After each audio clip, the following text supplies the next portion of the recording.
để nói giờ cái ổn nợ của hào nhá rồi thay tê để nói giờ cho lư đó cho lư nó qua tao thì tụi mất để tao thì sao được học phần nhiều sao được học phần nhiều thì lấy ra xăm rồi tới chơi Nhật mà ít chữ để nói qua tụi bảo lý nó thì ôn lên tao chữ thì ôn lên tao khó thở thông tới chỉ thấy nó ít lần ôn bảo lý nó là cái chữ tao ôn tao được khả năng thế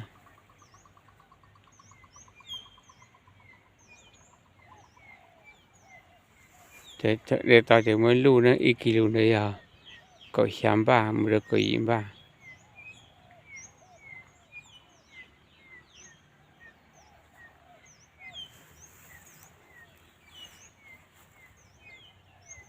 luôn nên nghe được cái tê nào mà có chỉ cứ tiền lại những chuyện tao nói nữa trả lời đó nhớ đâu âm bờ thường trong ngoại chân rải nữa em cũng tôi xây rồi để nào em cũng cho mình sợ uổng ta chỉ cho ăn để nó bởi vì uổng ăn lư cho lư nó cho cha chỉ chơi nhẹ chỉ nhẹ nữa mà để cho ai đã đi lo rồi cho ăn cho khó nữa mà ai khó sai thế nữa mà nhưng cho cha nhẹ đùa thế điểm đông đừng có đùa đông lọt đùa thế nè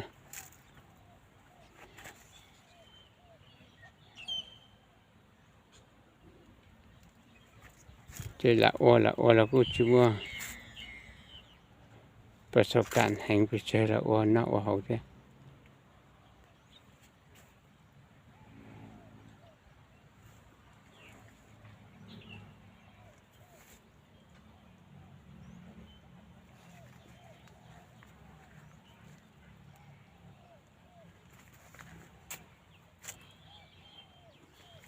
จะลีนั้น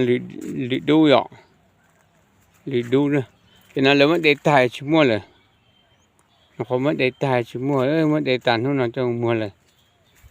อีลูกก็ช่างบ้าเขาจีนู่นเลยมั้งอีส่วนนี้เขาจีนู่นเลยมั้งอีส่วนนี้ดูเด็กน่าจะตะกี้เจหล่อฮะน้องเด็กฮะตะกี้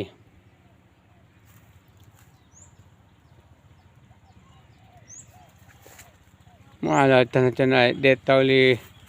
เป็นประจบตาหน่อยคุยเจอกูว่าจะติวมาเนี่ยขณะมันที่งานลินเดอร์อีปวดเตออีปวดออกปวดเตอแต่จะลินมาให้เราก็เสียชีสมบูรณ์ให้ไปเจอเท่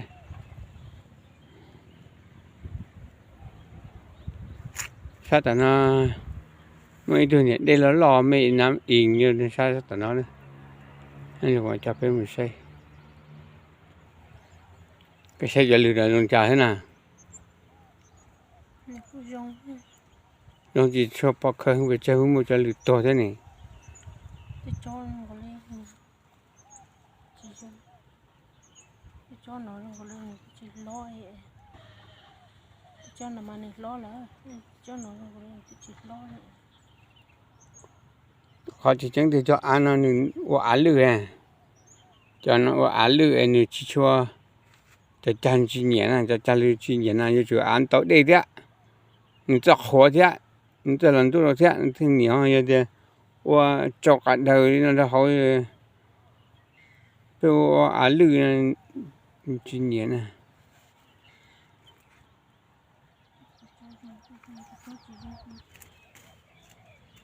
อยู่บ้านไหนน่ะอยู่นั้นหนุนครับอันนี้มะเขือนี่อายุแต่เด็กล่ะก็นี่รวมทั้งวันที่ปลูก3 เดือนพอดีอ๋อ3 เดือนแล้วเนาะน่ะต่อไปดูหลีตัว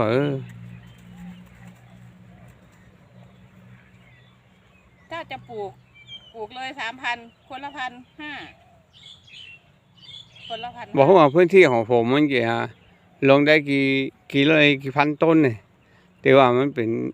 อันนี้3,000ถ้าว่าบริษัทเป็นว่าถ้าว่าบ่ได้ 2,000 3,000เนี่ยเขา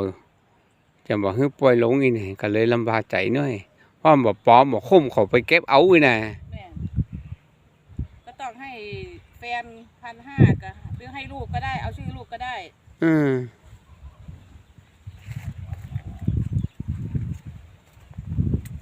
อันนี้เจ้าตัวใดนี่เจ้าเตี้ยของเพิ่นนี่เป็นปีตัวใดนี่ ปีละ5,000 5,000 จ้ะ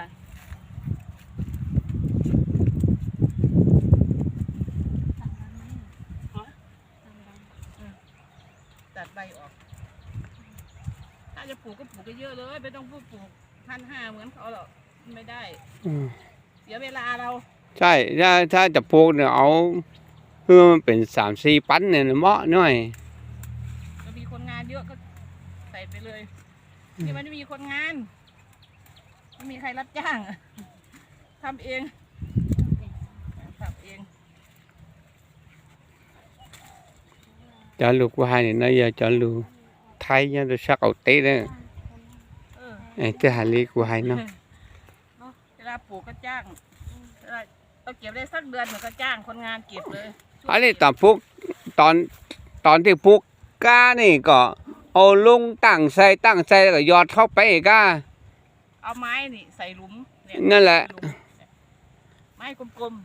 ๆเสียบเข้าไป แล้วก็เอาต้นกล้ามันลงที่หลุม แล้วจะให้นั่นเดี๋ยวสุดตั้งเก่งโกจีจีดี ปลูกวันเดียวก็เสร็จ จบโฉเลยจบได้ง่ายเจียว 3,000ปลูกแต่เช้าเสร็จวันเดียวนี่บ่ายโมงก็เก็บได้แล้วนี่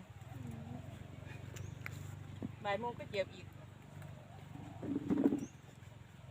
เช่าปีต่อปีเนาะ จ้ะบางครั้งก็ถูกบางครั้งก็แพงถ้าน้ำท่วมก็ถูกหน่อย นี่ที่นี่น้ำมันท่วม อันนี้น้ำฝนมาน้ำท่วม น้ำท่วมไหลจาก หน้าฝนก็จะน้ำจะท่วมแล้วเนาะนี่แถวๆนี่ มาเนาะน้ำไหลที่สะพานนี่มา จ้ะ เนาะ ที่สะพานไหลเข้าข้าง tắt rồi giờ chấm đông lộc vào chiếu เอาชื่อลูกชื่อแฟนก็ได้ลูกชื่อลูกสาวลูกชายก็ได้คนละ1,500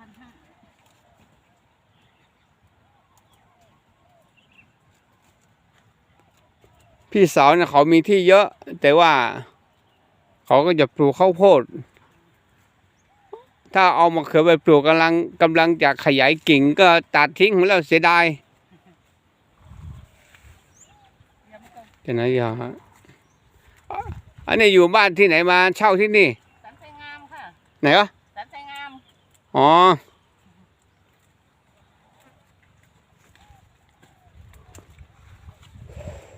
น้ำมันท่วมที่มันท่วมไม่มีใครอยากท giờ cái đi nhai cho lưu thế không ำ ก็ใช่ยาที่จะเป้า น้ำก็ท่วมแล้ว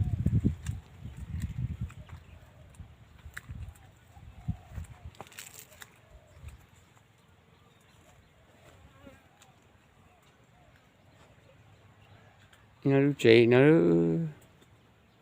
được ôi lúc chị nó gọi sang gọi nào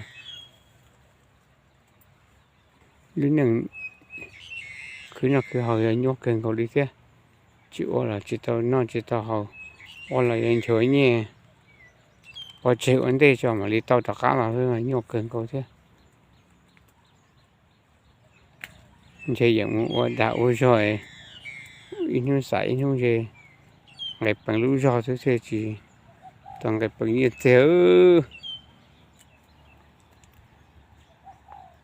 cho nên lũ nó cũng có chỉ tối thì gan nó sẽ khó mà khó ăn chứ à thả เห็นบอกว่าจะจีบข้าวใช่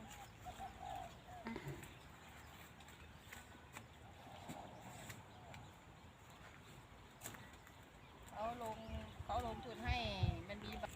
วันนี้ได้6 ตะกร้า หัวตะกร้า จ้ะ เป็นเงินประมาณเท่าไหร่นะ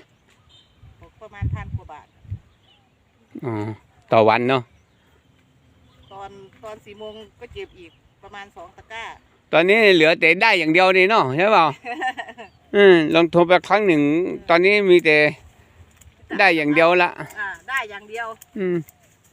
ทนเขาก็หาคืนหมดละ หมดแล้ว อืม ทุนเขายาเขานั่นแหละ บ้านไหนก็แม่ บ้านเนี่ยกับบ้านเหนือ พี่บ้านไหนวะ ผมอยู่หน้าหนุนครับ บ้านนุ่นพูดนะ ครับผม อ๋อผู้สร้างป่ะ ครับผม อ๋อเคย พอดี รอยู่ พี่เลี้ยงเขาพามาดูก็สนใจว่าจะปลูก ปลูกเลยลองก่อน ผมใช้น้ำประปาภูเขาอ่ะ โอ้ ดี ดีเนาะ เลย อันนี้เป็นน้ำอะไรไม่รู้นะข้างบนเป็นยาอะไรบ้างไหลลงมาเต็มเลยเนี่ย เออ น้ำไม่ค่อยจะดีถ้าน้ำดอยโอ้ยสบาย ดูต้นมะเขือแล้วดินเป็นดินประเภทดินเน่าเนาะ ไม่ค่อย น้ำมะเขือ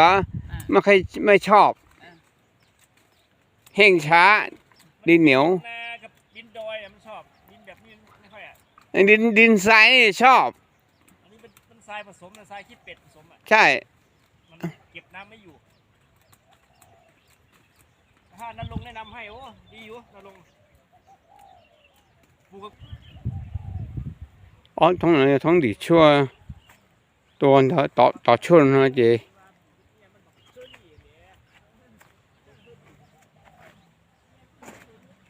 打出了后呢，这买的饭后呢叫了爱做多，叫人家说炕去个，爱多就去去哦，嘛多来些。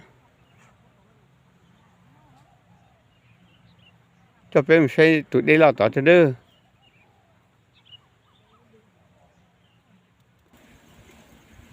cho lưu vật ta lệ qua này dòng của tụi đi nào nữa tụi đi này giờ là hồ miền Nam Yên á này giờ được âm bờ thường xuân rai này giờ lúc chạy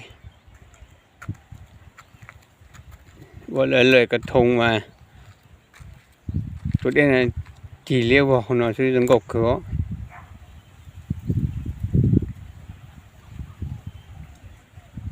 ก็เทียก็เขาให้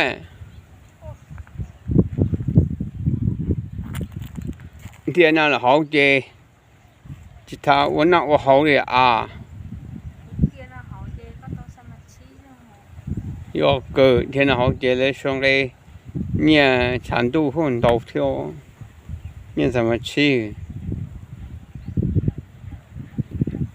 นายรู้ใจแล้วลอยกระทงเลยอย่าเร็วจอกกองหมองจอกเด่นมาโอ้ตั้งเลี้ยวพอซื้อเด่นมาถึงก็ลงทุนผมก็ซื้อถึงก็เกือ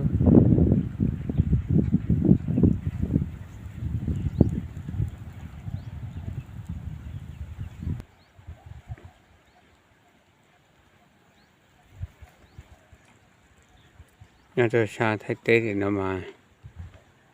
nó chỉ lấy mua chọn thuốc để nó kho thiệt tí bao giờ giống gọi là cho có và cho chặt cho bao giờ từ tù đến trời là có cho ta dày dày nè mà chỉ để đến trời in tù chỉ bịa ta thì cứ hà lo đây nhiều một nhiều để chế cậu lại thế nè chế tên là chỉ là chế mua olinato ta cái chế này nó sa đạn hay là lưới chay là giống mà bom bồn ngàn trên đây mà lấy mà đi phát thanh nào mà lý lô tên đó tới kỳ nào mà đủ lưới lô đừng có theoไอ้จอตอนนั้นจอลือว่าตาวัวเดี๋ยวปอบเป็นคนปอดตานเด้อแกรู้ใช้ดูตอนนั้นตัวอะไรก็รู้ใช้ดูจะใช้จะลือนั่นเลยมันจะไปใช้จีปอกกูดีเด้อ